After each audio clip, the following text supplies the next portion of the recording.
Hey everyone, welcome to my channel Initial Solution. Today in this video I'm going to show you how to turn on age restriction mode on TikTok. So go for your TikTok app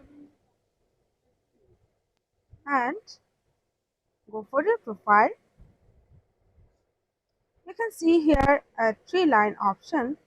So click on it, go for settings and privacy, and you can see here content preference. So go for it and go for restricted mode and click on turn on. So you need to set a passcode. So if I go for 1 2 3 4 and go for next. Okay, so it's done. You can see.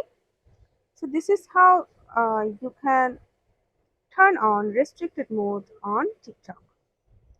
Hope this video helped you guys. If it did, then please like, comment and share. Subscribe to our channel and don't forget to hit the bell icon for more videos. Thank you. This video is sponsored by Zerosoft. Zerosoft offers graphic design, UI UX design, digital marketing, and web development. Elevate your brand with Zerosoft today. For more details, check the description box.